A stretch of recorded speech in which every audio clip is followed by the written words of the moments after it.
Bien, vamos a seguir con el capítulo de redox. Ahora vamos a ver los tipos de reacciones redox clasificados según su espontaneidad. Vamos a tener, ¿cierto?, las reacciones que son espontáneas, donde se produce energía eléctrica a partir de la energía liberada en una reacción química de oxidorreducción. En este caso nosotros vamos a estar hablando de lo que son las pilas voltaicas o galvánicas. También vamos, por el contrario, a tener reacciones no espontáneas, donde se producen sustancias químicas a partir de energía eléctrica que nosotros suministramos al sistema. Y en este caso, nosotros vamos a hablar del proceso de electrólisis. ¿Ya? En las reacciones redox espontáneas, la sustancia que se oxida, que es nuestro agente reductor, va a ceder electrones a la sustancia que se reduce, que es nuestro agente oxidante. En cuanto las moléculas de nuestro agente reductor entran en contacto con el agente oxidante, la transferencia de electrones ocurre espontáneamente. Aquí tenemos un ejemplo que ya habíamos visto anteriormente, donde 2 moles de plata más, del ion plata, más cobre sólido, nos generan 2 moles de plata sólida más cobre más 2. Lo que nosotros tenemos acá, ¿verdad? Introducimos, ¿cierto? En esta primera parte de la ecuación, ¿cierto? Un trozo de cobre, que vendría siendo nuestro electrodo de cobre, en una solución de nitrato de plata, ¿ya? En este caso, el cobre, que está sólido, ¿verdad?, va a cederle 2 electrones a la plata que está en solución, y por lo tanto el cobre se va a oxidar a cobre más 2 y a generar 2 plata metálica. Así que los iones plata más se van a reducir a plata metálica, mientras que este cobre se va a oxidar a cobre más 2. La energía que se produce en este sistema se disipa mediante calor y es muy difícil de aprovechar en este caso. Por lo tanto, aparecen lo que son las pilas galvánicas o voltaicas. Una pila galvánica es un generador de corriente basado en las reacciones redox, donde los electrones se entregan indirectamente a través de un hilo conductor, un cable, ¿verdad? Entonces, tenemos el mismo sistema anterior. Ahora esto está separado en 2 celdas, ¿verdad? Vamos a tener que el electrodo donde se produce la oxidación se denomina ánodo y vendría siendo nuestra barra de cobre, ¿ya? Mientras, por lo tanto, el cobre, ¿verdad?, se oxida a cobre más 2, cediendo 2 electrones. Estos electrones, ¿verdad?, pasan a través del conductor hacia el otro electrodo, que corresponde a nuestra barra de plata, que es el electrodo donde se produce la reducción, que nosotros vamos a denominar cátodo, ¿ya? Así que en este caso vamos a tener que la plata más, ¿verdad?, gana los 2 electrones provenientes del cobre, y se genera entonces plata metálica. Vamos a tener que cada uno de estos metales, el cobre, está sumergido en una solución de nitrato de cobre, mientras que la plata está sumergida en una solución de nitrato de plata, ¿ya? La reacción global de esta pila es como sigue: la suma de estas 2 semireacciones, ¿cierto?, restando los electrones. Vamos a tener que, a partir de 2 plata más en solución acuosa, más cobre sólido, se genera 2 plata sólida más un mol de cobre 2 más, ¿ya? Yendo un poco más en detalle, ¿ya?, vamos a tener que, para que nuestra pila funcione, el compartimiento del ánodo, ¿verdad?, tiene que estar separado del compartimiento del cátodo, idealmente, y ambos deben permanecer eléctricamente neutros. Para mantener la neutralidad, nosotros vamos a utilizar un puente salino, que es este que está acá, ¿cierto?, que es un tubo, ¿verdad?, que está relleno de un electrolito que es ajeno a la reacción. En este caso está relleno de cloruro de potasio, ¿ya? Vamos a tener que los iones negativos difunden hacia el ánodo, ¿verdad?, mientras que los iones positivos difunden hacia el cátodo. Vemos que el ánodo entonces tiene un signo negativo, mientras que el cátodo tiene un signo positivo, ¿ya? Así que el signo también se debe a los iones que se están difundiendo a cada uno de los electrones, ¿ya?, de los electrodos, ¿ya? Aquí tenemos el esquema de nuestra pila, ¿ya? A la izquierda nosotros vamos a colocar el ánodo, que es el electronegativo, ¿cierto? Donde ocurre la oxidación. Y lo colocamos como cobre sólido, barra, que es como la flecha que nosotros utilizaríamos en nuestra semireacción, cobre más 2 acuoso. Posteriormente viene una doble barra que indica la presencia de un puente salino, ¿ya? Para mantener la electroneutralidad de nuestra pila, ¿ya? Y posteriormente pasamos de la plata más, una barra vertical, a plata metálica. Lo que está a la derecha vendría constituyendo lo que es el cátodo, que vendría siendo nuestro electrodo positivo, y es donde ocurre el proceso de reducción, ¿ya? A continuación tenemos otro tipo de pila, que es una pila galvánica también, que consta de dos semiceldas, corresponde a la pila de Daniel. En este caso las semiceldas tenemos que una tiene un electrodo de cobre, que está en una disolución de sulfato de cobre, mientras que la otra es un electrodo de zinc, que está en una solución de sulfato de zinc, ¿ya? Los electrodos van a ser cada una de estas barras metálicas que están sumergidas en una disolución del mismo metal. Y en una pila, ¿cierto? Acabamos de ver que vamos a tener dos electrodos. El ánodo, que es donde ocurre la oxidación, que es donde se pierden los electrones. Y en este caso, aquí van los aniones. Vamos a ver que los aniones sulfato pasan hacia el ánodo, ¿ya? En este caso, ¿verdad? Nosotros vamos a tener este ánodo que está cargado negativamente, que es de zinc.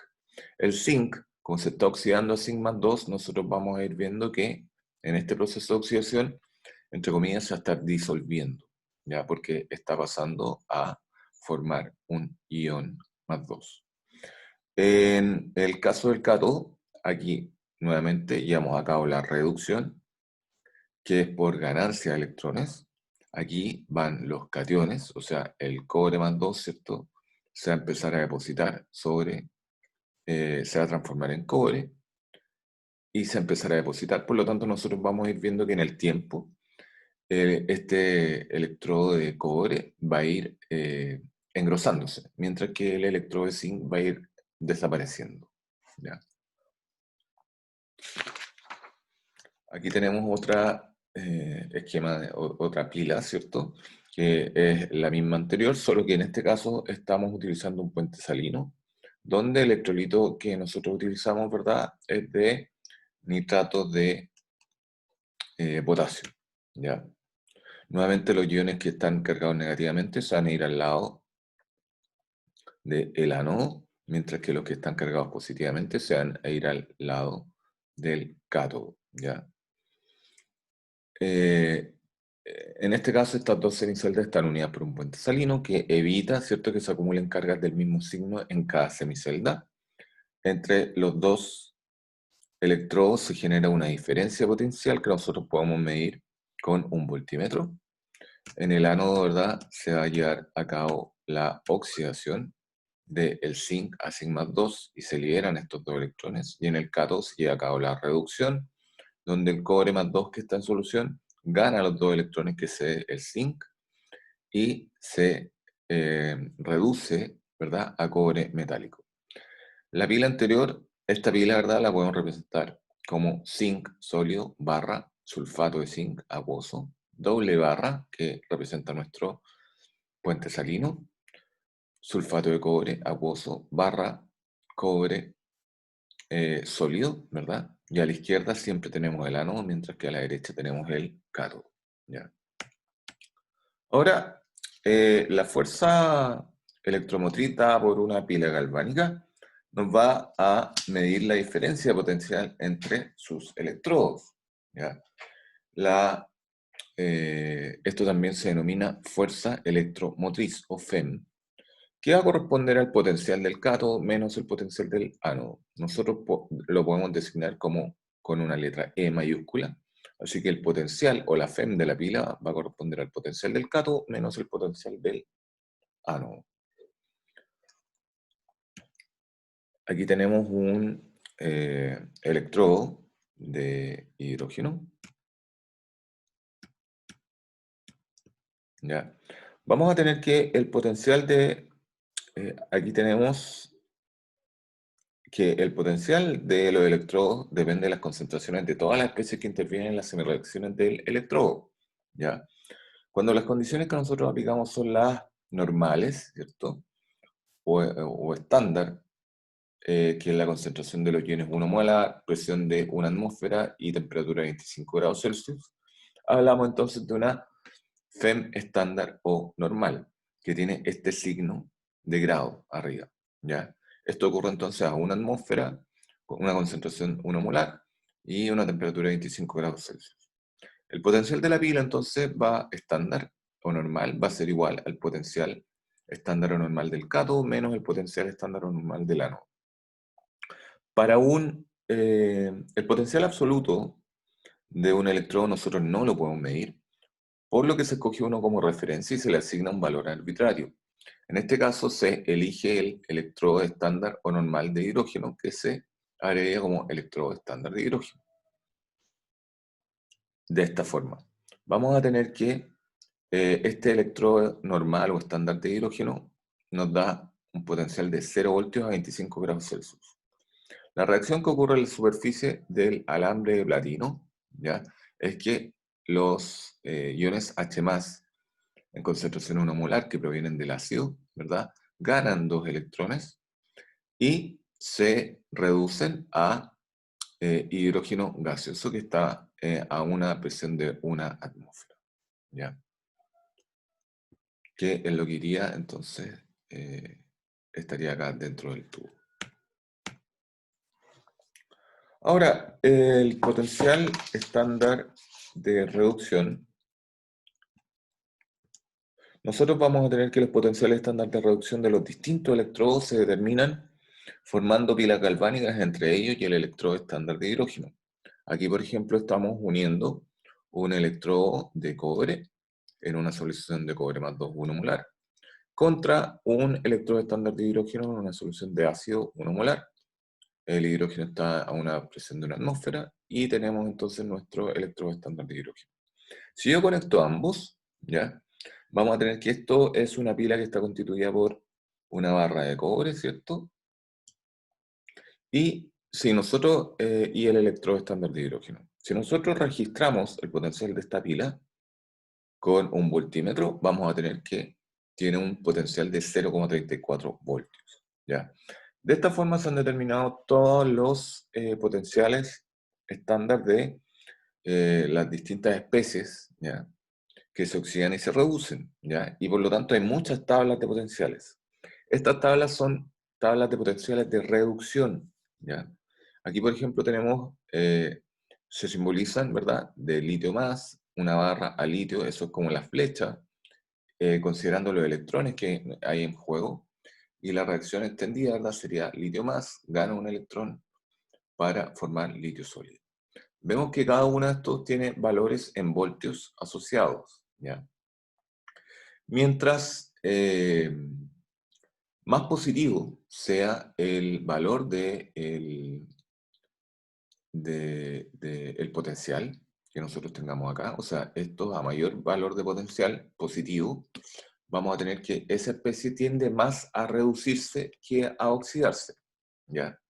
Y por lo tanto, dependiendo de con qué otra especie yo la combine, ¿verdad? Es si actuar como cátodo o como ánodo, ¿ya? En este caso, ¿verdad? Tenemos, por ejemplo, que el cobre, ¿verdad? Tiende mucho a reducirse, ¿ya? No tiende mucho a formar óxidos de cobre, ¿ya? El flúor 2, ¿verdad? También tiende mucho a reducirse. En este caso, ¿verdad? Se reduce a fluoruro, ¿ya? Tiene un alto valor de potencial, ¿ya? Positivo. En cambio, en este otro extremo tenemos que el litio, ¿verdad? No es muy bueno para reducirse, no es muy bueno para a partir del litio más formar litio, por lo tanto, litio sólido. Por lo tanto, el litio prefiere oxidarse, que vendría siendo la reacción inversa. Aquí tenemos otra tabla de potencial, donde aquí vemos que está el potencial en voltios, esto está en condiciones normales, ¿cierto? a concentraciones 1 molar y presiones de una atmósfera, ¿cierto?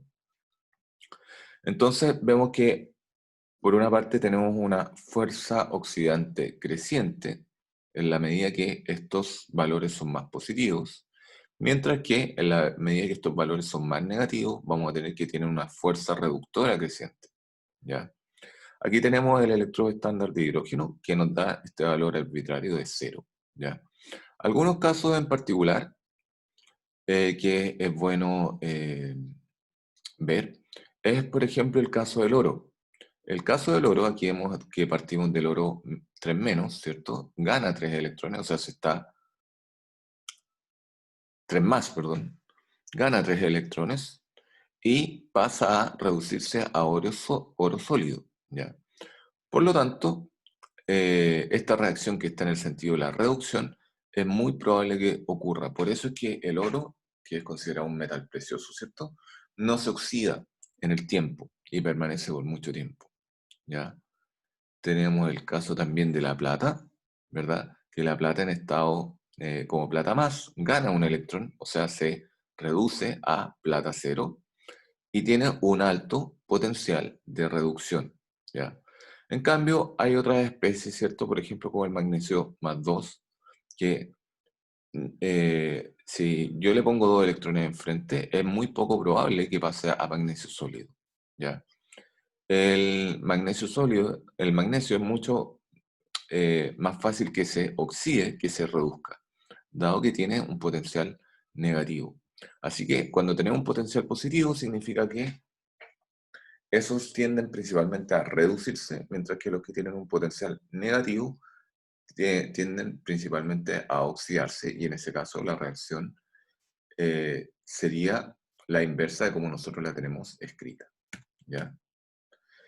Así que el potencial de un electrodo va a medir la tendencia a que en este electrodo se produzca una reducción, ¿ya? En la pila que nosotros constituimos entre el electrodo estándar de hidrógeno, de cobre y el de hidrógeno, ¿verdad? Vamos a tener que en el cátodo ocurre la reducción, ¿verdad? Y eso corresponde al cobre más 2, ¿cierto?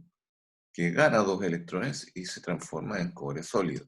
En el ánodo, ¿verdad? Ocurre la oxidación y vamos a tener que el hidrógeno, que está como hidrógeno cero gaseoso, pasa a formar 2 H más y libera entonces estos 2 electrones, ¿ya? La reacción global de esta pila, ¿verdad?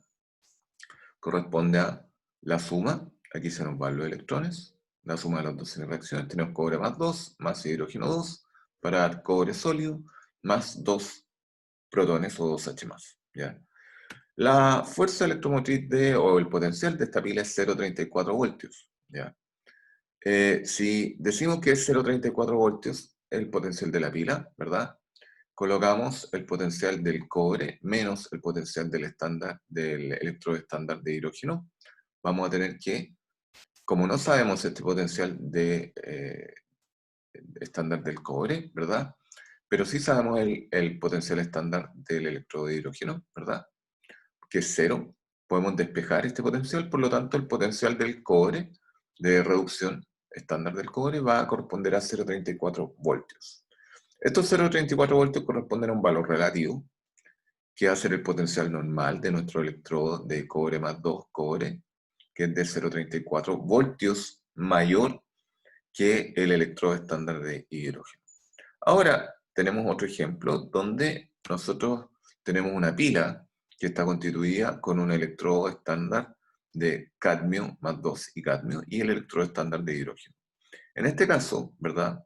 Vamos a tener que en el cátodo, ¿verdad? Ocurre la reducción y vamos a ver que eh, el cátodo va a corresponder a la reacción de los dos hidrógeno más que ganan 2 electrones y se transforman en hidrógeno gaseoso.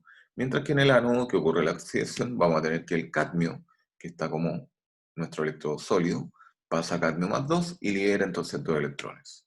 La reacción global va a ser entonces 2H más cadmio sólido para dar hidrógeno 2 más cadmio más 2. ¿Ya? En este caso, la FEM de esta pila es de 0,40 voltios. Nuevamente, si yo igualo esto a el cátodo menos el ánodo, podemos despejar entonces el potencial estándar del cadmio. Sabemos que el potencial del cátodo, en este caso del hidrógeno, del electrodo estándar de hidrógeno, es 0 voltios. Por lo tanto, al despejar el potencial del cadmio, vamos a tener que el potencial del cadmio más 2, ¿verdad? Es de menos 0,40 voltios. Este valor negativo nos va a indicar que el electrodo de cadmio se comporta como ánodo, ¿ya? Como es negativo, ¿verdad? Tiene una tendencia a oxidarse, por lo tanto es el ánodo, por sobre a reducirse, que por lo tanto el electrodo estándar de hidrógeno se comportaría como cátodo, ¿ya? Vamos a tener entonces que las pilas van a producir una diferencia potencial que lo vamos a colocar como delta E de la pila, que se puede considerar como la diferencia entre los potenciales de reducción de los dos electrodos que la conforman. ¿Ya? Vamos a considerar que cada semirreacción de reducción viene dada por un potencial de reducción. Como, como en el cátodo, ¿verdad? Se produce la reducción, en todas las pilas, ¿verdad? Que son reacciones espontáneas y que deberían tener un potencial de pila positivo, el potencial del cátodo debe ser mayor que el potencial del ánodo para que este delta E me dé positivo. Así que cada pareja de sustancia oxidante reductora tendrá una mayor o menor tendencia a estar en su forma oxidada o reducida. El que se encuentre en una u otra forma va a depender de la otra pareja de sustancia oxidante reductora. En definitiva, para saber cuál va a ser la especie que se reducirá, tenemos que va a ser aquella que tenga un mayor potencial de reducción, o sea, aquel que tenga un potencial más positivo, ¿ya? Va a ser aquella que se reduzca, ¿ya? Mientras que la otra va a ser la que se oxide frente a este otro electrodo, ¿ya? Aquí tenemos otra tabla de potencial, ¿verdad? Si el potencial de un electrodo es positivo, va a actuar de cátodo al conectarlo con el electrodo estándar de hidrógeno, donde se va a producir la reducción. Por otra parte, si el potencial del electrodo es negativo, va a actuar como ánodo y en este caso se va a dar la oxidación. El valor del potencial de oxidación, reducción estándar, nos va a indicar en qué extensión está desplazada la semirreacción hacia los productos o no, o sea, hacia la reducción o hacia la oxidación. A mayor potencial de reducción, mayor es la tendencia de la especie oxidante a reducirse, ganando la cantidad de electrones que requiera, y por tanto va a ser menor la tendencia de la especie reductora a oxidarse, cediendo n electrones. Entonces, nuevamente, cuando yo tengo un potencial que es positivo, significa que esa especie tiende a reducirse, y si tengo un potencial que es negativo, significa que esa especie, si la comparo con el electrodo estándar de hidrógeno, ¿verdad?, tiende a oxidarse, ¿ya?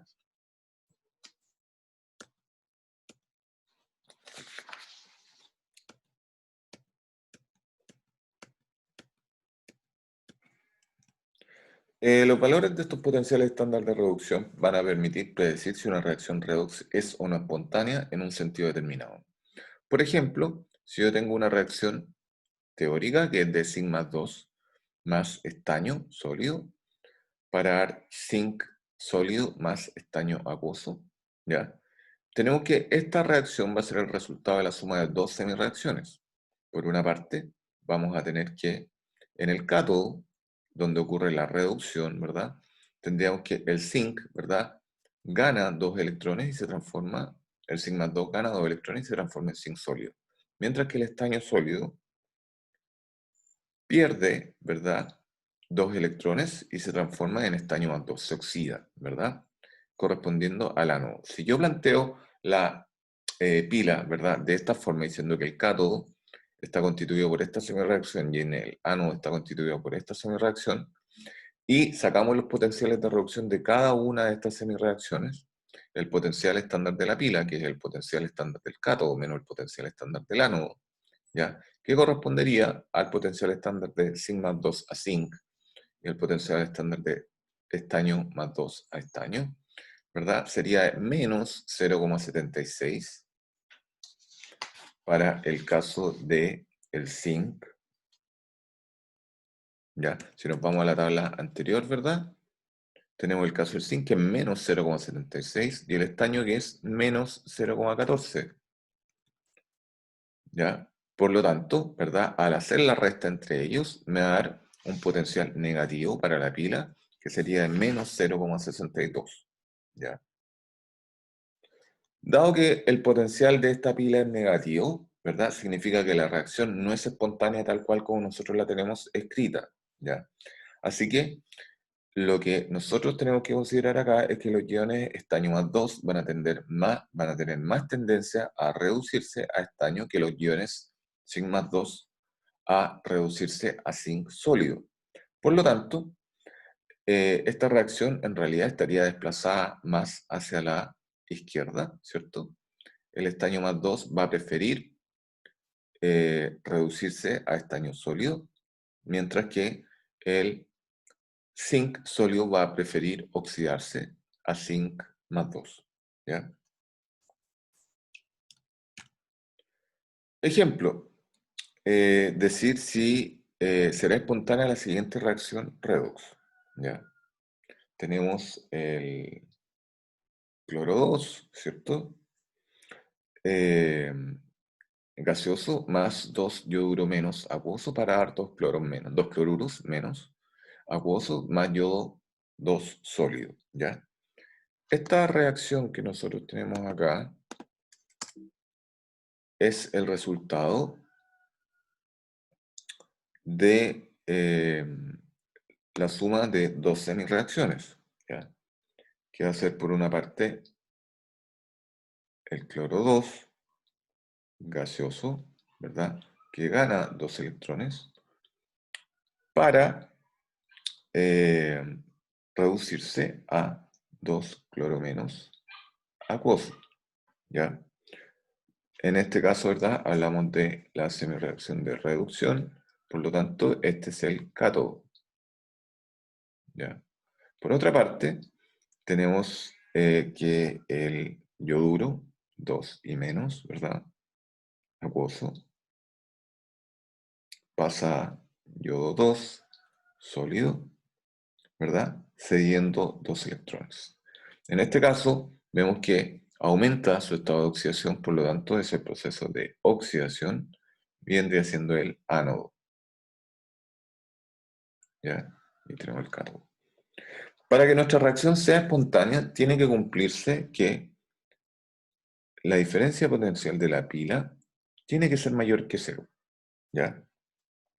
Nosotros sabemos que el delta E de la pila es igual a el potencial del cátodo menos el potencial del ánodo, ¿ya?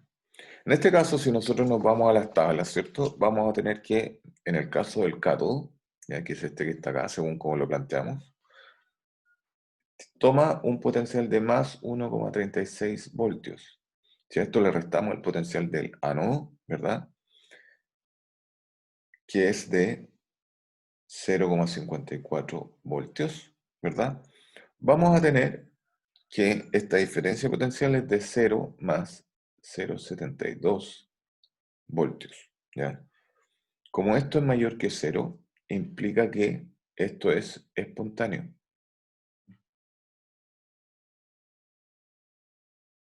Espontánea, ¿ya? Así que las moléculas de cloro 2, ¿verdad? Van a tener más tendencia a reducirse a cloro menos, ¿cierto? Que las de yodo 2 a yoduro menos.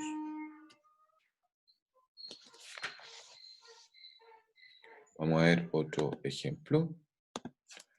Tenemos entonces, dice que una pila consta, ya nos están diciendo que es una pila, ¿ya? Por lo tanto, esto tiene que tener un potencial positivo, es una reacción que es espontánea.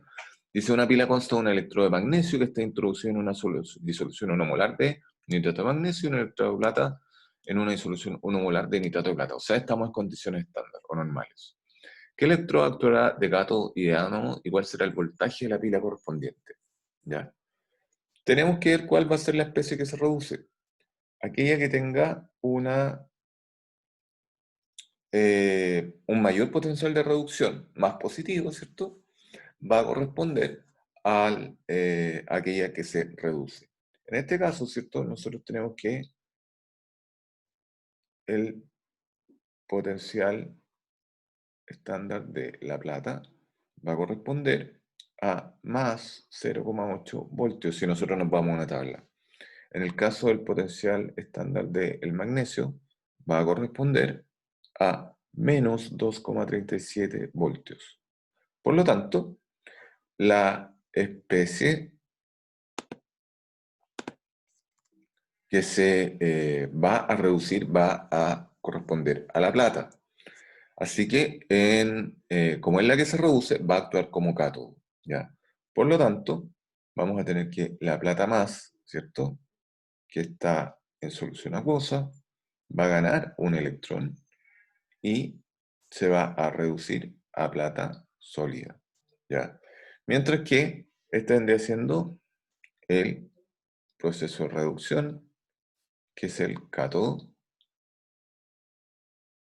¿ya? Mientras que el magnesio, que va a estar sólido, ¿verdad? Como tiene un potencial mucho menor, ¿cierto? No se va a reducir, sino que se va a oxidar, así que el magnesio se va a oxidar a magnesio 2 más 2 electrones, ¿ya? Por lo tanto, este es el proceso de oxidación, ¿cierto? Que vendría siendo el ánodo, ¿ya? Si nosotros ahora sacamos el potencial de la pila, va a corresponder al potencial del cátodo menos el potencial del ánodo, y eso vendría siendo igual a más 0,8 voltios menos 2,37 voltios. Y eso nos va a dar una diferencia potencial de la pila igual a 3,17 voltios, ¿ya? Por lo tanto, como es una pila, ¿verdad? Tiene que ser ese valor de potencial, esa diferencia potencial positiva. Bien.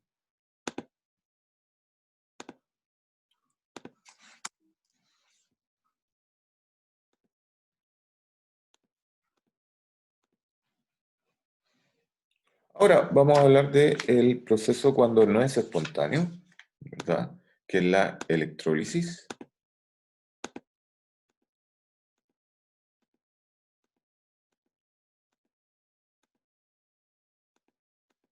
¿Ya? Nosotros tenemos que la electrólisis es el proceso en el que se consigue forzar una reacción redox, que no es espontánea mediante la aplicación de una fuerza electromotriz o voltaje adecuada. Por ejemplo, tenemos el caso de si yo mezclo sodio más cloro, ¿verdad? Se forma el cloruro de sodio, ¿ya? Y esto da la energía libre que tiene, que es negativa, tenemos que es espontáneo. Esto ocurre normalmente si yo mezclo sodio con cloro, se forma cloruro de sodio, efectivamente, ¿ya? Ahora, el problema, por ejemplo, si yo a partir del cloruro de sodio, ¿verdad? Quiero obtener sodio metálico y quiero obtener gas cloro, ¿ya? Esta reacción no es espontánea, por lo tanto, nosotros podemos obligar a que los iones cloro menos sean un electrón a un ion sodio más con una pila de una fuerza electromotriz adecuada, ¿ya? Tenemos entonces que el recipiente, que es este, donde se realiza la electrólisis, se denomina cuba electrolítica, ¿ya? En el ánodo nuevamente va a ocurrir la oxidación, el cloro menos, ¿cierto? Va a pasar a cloro 2, va a aumentar su estado de oxidación y va a ser 2 electrones, mientras que en el cátodo va a ocurrir la reducción, ¿ya? El sodio más, ¿cierto? Va a ganar estos 2 electrones y va a reducirse a sodio metálico. Entonces la reacción global es que por cada 2 sodio más 2 cloro menos, se va a formar cloro 2 más sodio metálico. Al igual, entonces, que en la pila galvánica se produce la reducción en el cátodo y la oxidación en el ánodo, pero en la electrólisis el cátodo va a ser negativo y el ánodo va a ser positivo. Tienen las polaridades opuestas con respecto a las pilas, ¿ya? En este caso, ¿verdad? Nosotros vamos a tener que el potencial de esta pila, el cátodo, ¿verdad? Menos el ánodo va a ser igual a menos 2,71, menos 1,36, nos da un potencial de menos 4,07 voltios. Este valor negativo, este potencial, nos va a indicar que esta reacción no es espontánea. Por lo tanto, si yo quiero forzarla, tengo que aplicar electrólisis y es necesario utilizar una pila cuya fuerza electromotriz o potencial sea mayor a 4,07 voltios. En la práctica, debido a la resistencia de los hilos conductores que nosotros podemos utilizar y de la propia cuba electrolítica, es que eh, necesitamos aplicar una tensión un poco mayor a 4,07 voltios. En forma general, en la electrólisis de una sal de este tipo, donde M mayúscula es el catión, ¿cierto? Y ¿verdad? Es el anión fundido, ¿verdad? Sucede lo siguiente. Nosotros vamos a tener que los cationes metálicos, ¿verdad? Van a avanzar hacia el cátodo, donde se produce la reducción, ¿cierto? M cargado, ¿cierto? Más cierto número de electrones se va a reducir a el metal correspondiente, mientras que los aniones se van a dirigir, que están cargados negativamente, se dirigen al ánodo, donde entregan electrones y se van a oxidar al estado elemental, ¿verdad? Pasamos de una carga negativa a una carga cero, ¿ya? Cuando nosotros electrolizamos una sal en solución acuosa, es más difícil predecir qué reacciones se harán en los electrodos, ya que tanto en el cátodo como en el ánodo, además de producirse las reacciones de los iones correspondientes a la sal, se producen las reacciones del agua. Por eso es que se ocupa una sal fundida cuando yo quiero forzar la electrólisis, por ejemplo, del cloruro de sodio, ¿ya? Vamos a ver algunos ejemplos ahora, como son el electrorefinado del cobre, ¿ya? Y también la electrodeposición de plata. Cuando nosotros tenemos que nuestra reacción redox no es espontánea en un sentido, va a poder suceder si desde el exterior nosotros suministramos los electrones adecuados. La electrólisis se utiliza industrialmente para obtener metales a partir de sales de dichos metales, utilizando la electricidad como fuente de energía, ¿ya? Se llama galvanoplastía al proceso de recubrir un objeto metálico con una fina capa de otro metal, ¿ya? Por ejemplo, en este caso, nosotros tenemos el proceso, eh, vamos a ocupar como cátodo un objeto metálico que vamos a recubrir con un metal más precioso, que en este caso es la plata, ¿ya? Si yo quisiera recubrirlo de otra forma, alguien podría decirme, oiga, pero esto es súper simple, yo meto este tenedor metálico, lo meto en plata fundida y va a quedar bañado en plata, ¿ya? Es súper probable que el tenedor se me deforme, porque la plata también va a estar a una alta temperatura, y sea mucho más peligroso hacer este baño con plata, ¿ya?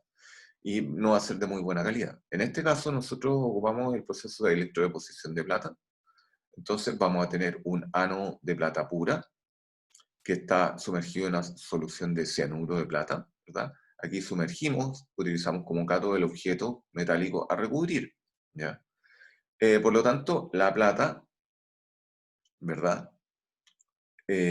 Sólida, se va a oxidar a plata más y va a liberar un electrón, mientras que la plata más, que está en solución, ¿verdad? Va a ganar esos electrones y se va a transformar en plata metálica que se va a depositar sobre el objeto a recubrir, ¿ya? Lo mismo ocurre con el proceso minero, ¿cierto?, del electrorefinado del cobre. Nosotros partimos, se funde el mineral, ¿cierto?, y se separan todas las escorias, etc., y se obtiene un ánodo impuro de cobre. Lo que se vende, ¿verdad?, es un cátodo de cobre puro. En este caso se aplica un proceso electrorefinado de cobre, ¿verdad?, donde el cobre impuro, ¿verdad?, se oxida a cobre más 2, y el cobre más 2 que está en solución, ¿verdad? Se reduce a cobre metálico, ¿verdad? En un proceso de reducción sobre este cátodo de cobre puro, ¿ya? Ahora vamos a hacer lo que es una comparación entre la polaridad de los electrodos en pilas y en el proceso de electrólisis, ¿ya? Aquí tenemos una cuba electrolítica y aquí tenemos una pila electroquímica o pila galvánica. Tenemos que en la pila electroquímica, ¿verdad? Los compartimientos tienen que estar separados, ¿cierto? Y en este caso van a producir electricidad, o sea, esto es una reacción que es espontánea. Mientras que en la cuba electrolítica nosotros tenemos que agregar electricidad para que ocurra la reacción, ¿ya? Tanto en el ánodo como en el cátodo de ambas celdas vamos a tener que en el ánodo ocurre la oxidación, ¿verdad? Mientras que en el cátodo ocurre la reducción, perdón. En el caso de las cubas electrolíticas, el ánodo va a estar cargado positivamente, mientras que el cátodo va a estar cargado negativamente. En la pila electroquímica, el ánodo va a estar cargado negativamente, mientras que el cátodo va a estar cargado positivamente, ¿ya? Del ánodo en la cuba electrolítica van a salir, ¿verdad?, los electrones, mientras que van a entrar hacia el cátodo, ¿ya? En el caso de la pila electroquímica es al revés. O sea, es la misma también. En el ánodo, ¿verdad?, el movimiento de los electrones van a salir desde el ánodo y van a entrar por el cátodo. ¿Bien? Ahora, respecto de este proceso de electrólisis, ¿verdad? Es importante poder calcular cuánta masa nosotros podemos depositar, ¿verdad?, de un determinado metal sobre eh, otro metal, ¿verdad?, para en este proceso de electrólisis, ¿ya? Nosotros vamos a tener que la carga de un electrón, ¿verdad?, es de 1,6 por 10 a la menos 19 coulomb, y la de un mol de electrones, ¿verdad?, es el número de Avogadro, que es 6,02 por 10 a la 23. Si yo multiplico ambos números, vamos a tener un número aproximado de 96.500 coulomb, que nosotros conocemos como la constante de Faraday, o un Faraday. Si yo tengo un mol de electrones, vamos a tener que uno es capaz de reducir un mol de metal monovalente o medio mol de metal divalente. Así que vamos a tener en este caso los equivalentes del metal, que va a ser la masa molar, masa atómica, ¿cierto?, partido por la valencia. De esta proporción anterior, nosotros tenemos que el número de equivalentes, ¿cierto?, va a corresponder a la masa partido por la masa equivalente, ¿ya?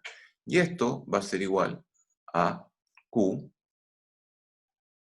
que es la carga, ¿cierto?, partido por 96.500 coulomb por equivalente.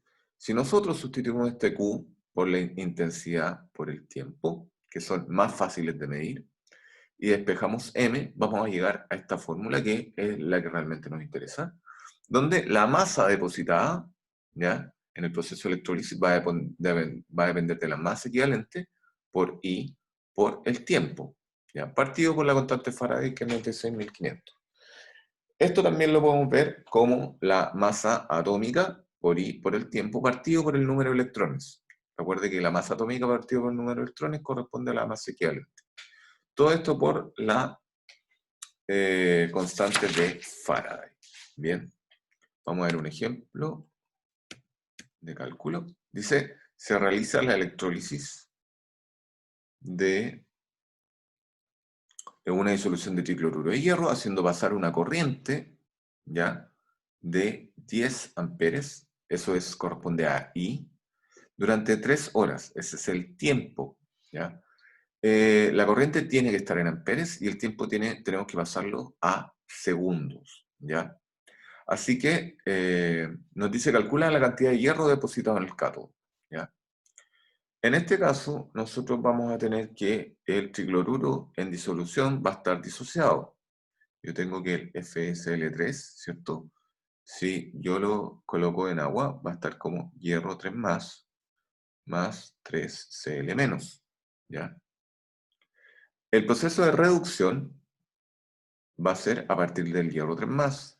El hierro 3+, entonces, va a ganar 3 electrones y va a llegar a hierro 0, ¿ya? En este caso, aquí vamos a tener el número de electrones correspondientes, ¿ya? Así que la masa en gramos va a estar dada por la masa equivalente o la masa atómica, ¿verdad?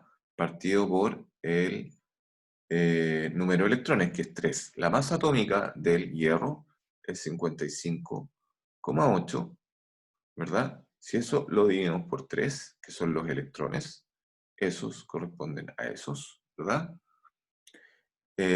Nos quedaría en gramos partido por equivalente, ¿ya? Esto lo vamos a multiplicar por la corriente.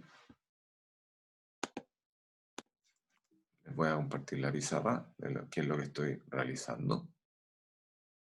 ¿Ya? Aquí nuevamente tenemos que el tricloruro de hierro, ¿verdad? Está completamente disociado en hierro más 3 y cloruro menos. Cloro menos. El hierro más 3, ¿verdad? Gana 3 electrones durante el proceso de reducción y se reduce a hierro, ¿verdad? Metálico. Aquí tenemos la masa atómica del hierro dividido por los 3 equivalentes que corresponden a los 3 electrones. Eso lo multiplicamos por los 10 amperes, que es la corriente I, ¿verdad?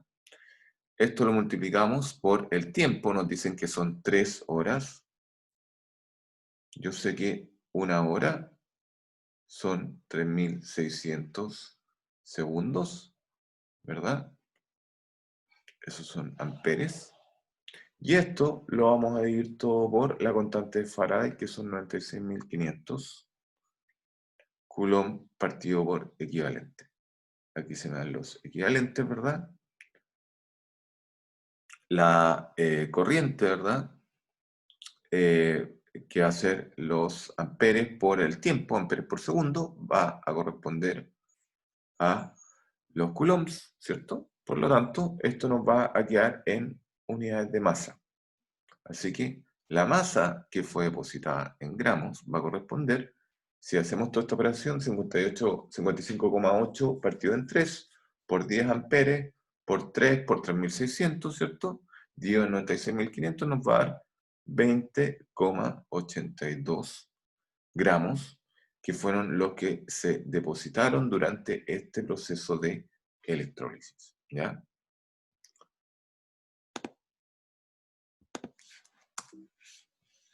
Bien, ahora vamos a ver algunas aplicaciones de todas estas cosas que hemos estado viendo, ¿ya? Por ejemplo, tenemos el caso de la corrosión de los metales, ¿ya? Un problema muy importante es la corrosión de los metales. Por ejemplo, el caso del hierro. El hierro, si uno lo deja a la intemperie, en presencia de oxígeno, de la humedad, ¿cierto? Pasamos que los clavos, ¿cierto? Se oxidan a hierro más 2, ¿verdad? Y liberan estos dos electrones. En el cátodo, el oxígeno que está en el medio, ¿verdad? Gana 4 H+, más los electrones liberados por el hierro, ¿verdad? Y se transforma en agua, ¿ya? En una segunda fase, nosotros vamos a tener, aquí tenemos una gota de agua, ¿cierto? Que el hierro más 2 se va a oxidar en presencia de oxígeno y agua a hierro más 3, formando el trióxido de hierro, ¿ya? Y va a liberar protones, ¿ya? H+, iones H+, ¿ya? Ahora, una forma de evitar, ¿verdad?, que esto ocurra, es ocupar una pintura que en construcción, sobre todo, se denominan anticorrosivos. Un anticorrosivo es una pintura que está hecha en base de un óxido, ¿ya?, del metal que uno quiere pintar. Antiguamente estos anticorrosivos eran rojos, siempre, ¿ya? Porque estaban hechos en base de óxido de hierro, que es rojo, ¿ya? Entonces lo que se hace es colocar una capa de óxido sobre el metal que uno quiere proteger, por lo tanto el oxígeno, ¿ya? Ya no va a entrar al metal que yo quiero proteger, no va a interaccionar con el metal que yo quiero proteger, por lo tanto, la humedad tampoco, por lo tanto no se va a seguir oxidando. ¿Ya? Esa es una estrategia que se ocupa actualmente, ¿verdad? Para que nuestra gota de agua no siga corroyendo en la superficie del hierro, cuando nuestro metal, nuestra estructura metálica está a la intemperie. Actualmente hay anticorrosivos que son de distintos colores, que se han desarrollado en función de la arquitectura y los gustos de las personas, ¿verdad? Otras aplicaciones que nosotros vamos a tener son las baterías recargables, ¿ya? Estas baterías recargables son de menor peso que las baterías convencionales. Las baterías convencionales nosotros las vemos generalmente en los automóviles, que son baterías muy pesadas, que son de plomo y ácido sulfúrico, que hay que estarlas rellenando con ácido sulfúrico cada cierto tiempo, entre otras propiedades. También se ocupan electrodos de plástico, que evita el desgaste mecánico que está asociado a esta disolución y deposición del electrodo durante el proceso de carga y descarga de las baterías comunes. Y además, los polímeros que se utilizan actualmente no contienen sustancias tóxicas ni contaminantes, ¿ya? Como el ácido sulfúrico, ¿verdad? Que tenían antiguamente. Otra forma de proteger también los metales corresponden a los ánodos de sacrificio, ¿ya? Antiguamente, bueno, y en algunas aplicaciones especiales, ¿verdad? Nosotros tenemos que utilizar cañerías no de cobre, ¿ya? El cobre, ¿verdad? Tiene una muy baja tendencia a oxidarse, ¿ya? Por lo tanto, permanece como cobre metálico. Se ocupaban en general tuberías de hierro o de acero, que finalmente se iban corroyendo con el tiempo y por lo tanto en los edificios más antiguos había que picar todas las paredes para cambiar las tuberías, ¿ya? Ahora, lo que se hacía cuando estas tuberías estaban enterradas, ¿verdad? Era utilizar lo que se denomina ánodo de sacrificio, ¿ya? A la tubería de acero se conecta un trozo de magnesio, ¿ya? El magnesio tiene una mayor tendencia a oxidarse, ¿verdad? Que el acero, ¿verdad? Tiene un potencial de reducción más bajo que el hierro. Por lo tanto, este magnesio va a preferir eh, oxidarse si yo lo conecto a una tubería de acero. Entonces, primero, antes de que se oxide la tubería de acero, tiene que oxidarse este ánodo de sacrificio, ¿ya? Eso antes se utilizaba mucho en aplicaciones de construcción, ¿ya? Otras aplicaciones que vamos a tener corresponden a la biomedicina. Nosotros vamos a tener que los procesos de oxidorreducción se ocupan para la fabricación de músculos artificiales, nervios artificiales, dado que el impulso nervioso o el movimiento de un músculo se debe a la presencia de una corriente eléctrica, ¿verdad? Así funcionan, por ejemplo, estos aparatos para ejercitar los abdominales, que uno se los pega y te empiezan a dar choques de corriente y el músculo se contrae, ¿verdad? También vamos a tener biosensores, algunos sensores analíticos para hacer análisis de distintos compuestos y elementos. Otras aplicaciones que son un poco más modernas corresponden al electrocromismo. El electrocromismo, ¿verdad? Lo que hace, lo que es más top, corresponde a las ventanas inteligentes, ¿ya? Nosotros vamos a tener una ventana inteligente, ¿verdad? Que está rellena, ¿cierto? Eh,